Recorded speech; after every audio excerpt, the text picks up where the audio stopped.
no governo Getúlio Vargas na época da ditadura, e foi marcada pela disputa de controle do ensino superior entre as elites leigas e as católicas brasileiras. Na década de 70, Maura, foi feita a primeira pós. O fato de São Paulo, lá em São Paulo, o fato de agregar vários imigrantes, e esses imigrantes trazerem sua bagagem, muitos dons artísticos na época. Mesmo com a década de 30, que foi uma década onde proibia muito o que os artistas faziam, eles usavam essas artes para mesmo expor os problemas da época, né? E que São Paulo deu pontapé com a pós-graduação. E essa pós-graduação ocorreu em 1974, né? E a responsável por essa pós foi Margarida Góes de Araújo, né? Pinheiro, acontecendo nos meados de 1983.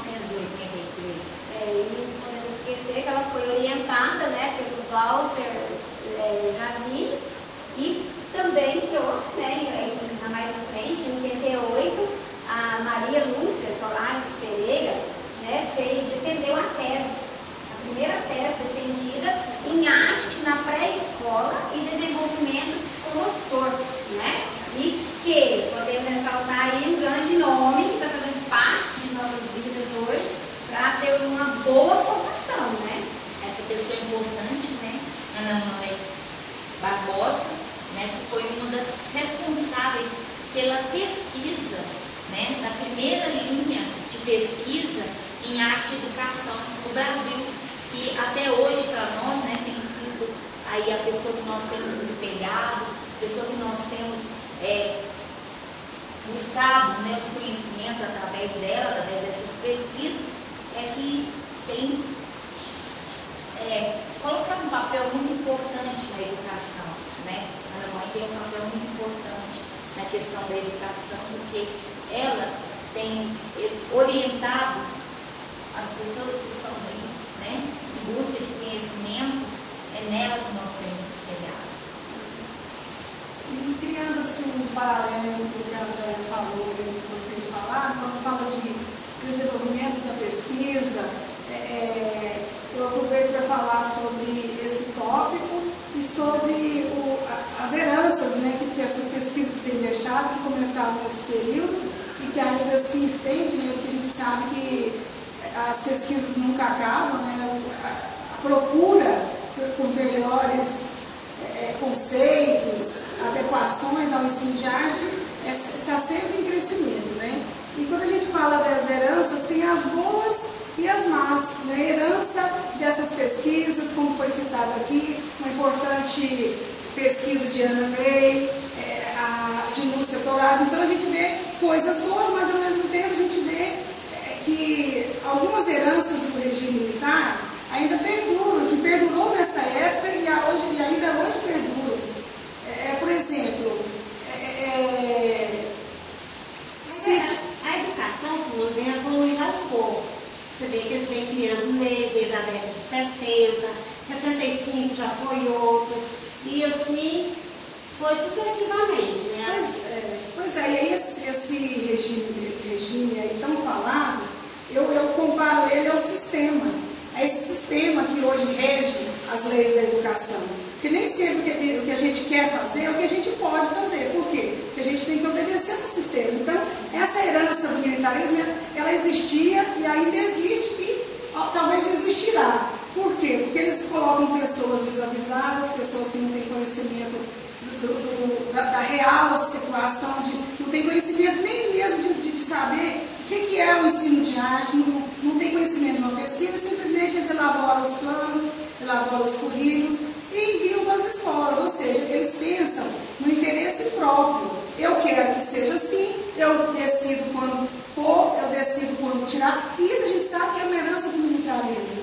É verdade, mas isso é uma falha nossa, né? Porque nós, assim, muitas das vezes, seguimos um plano sem mesmo ter conhecimento, sem fazer uma pesquisa, né, de forma, sim, uma pesquisa para ter mais conhecimento dentro da lei, para se adequar a ela, porque já acostumou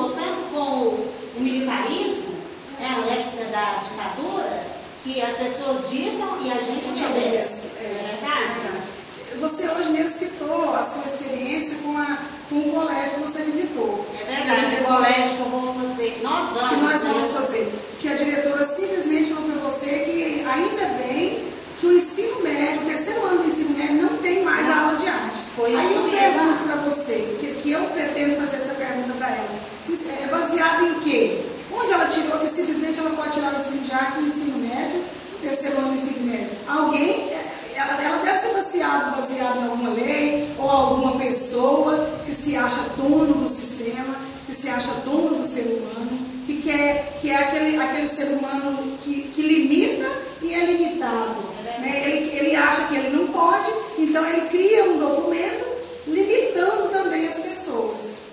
Então, o que eu penso assim, que são importantes essas pesquisas, então, vem crescendo, né? Começou, né, com a formação de professores, a luta de alguns arte-educadores, se não me engano, né, 61? Não. Então a gente vê que está crescendo. Igual nós, por exemplo, se a gente não pesquisasse, se a gente não tivesse esse curso, a gente não estaria debatendo, defendendo o ensino de arte. Então, essas pesquisas são importantes para isso, para você seguir essa linha, né, de liberdade e, ao mesmo tempo, fugir desse militarismo, dessa opressão dessas pessoas que estão lá no sistema.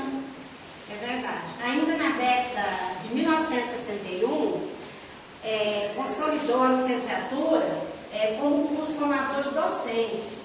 Você vê que as leis vêm aos poucos, né, evoluindo, só porque nós, muitas das vezes, temos esse defeito de não seguir a lei, não estar a par da lei.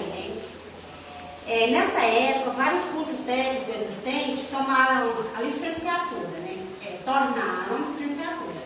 Aí, em 1965, uma portaria mudou os cursos superiores, de ano para hora-aula, e definiram a carga horária,